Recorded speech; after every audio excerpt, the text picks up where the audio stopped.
السلام علیکم۔ نماز کی برکت۔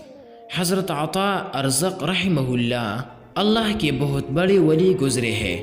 وہ اپنے ہر ضرورت کی چیز نماز پڑھ کر اللہ تعالیٰ سے مانگتے تھے۔ ایک مرتبہ ان کی بیوی نے انہیں 2 درہم دیے اور کہا کہ اس کا آٹا خرید کر لے آئیے۔ جب آپ بازار کی طرف چلے تو راستے میں ایک غلام کو دیکھا کہ وہ کھڑا ہوا رو رہا ہے۔ اس کی یہ حالت دیکھ کر انہیں ترس آ گیا۔ آپ اس کے پاس گئے اور اس سے پوچھا کہ کیوں رو رہے ہو؟ اس نے کہا مجھے میرے سردار نے سامان لینے کے لیے 2 درہم دیے تھے، وہ کھو گئے ہیں، اب تو وہ مجھے ماریں گے، اس لیے میں رو رہا ہوں۔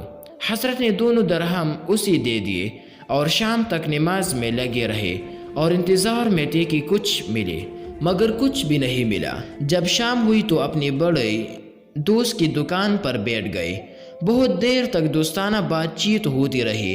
دوست نے کہا لکڑی کا یہ برادہ ہے، اسے لیتے جائیے، چولہا وغیرہ جلانے میں کام آئے گا۔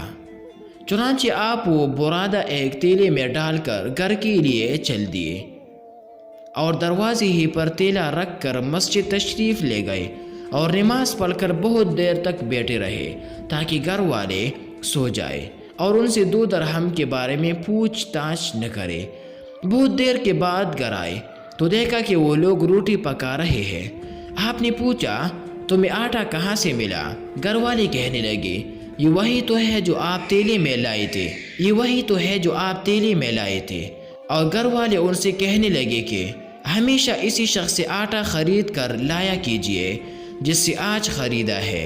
آپ نے کہا انشاءاللہ میں اسی سے لایا کروں گا۔ جی ہاں، وہ بزرگ تیلی میں لکڑی کا برادہ لے کر آئے تھے، مگر اللہ تعالیٰ نے ان کی نماز اور غریبوں کے ساتھ ہمدردی کے بدلے اسی برادے کو آٹا بنا دیا۔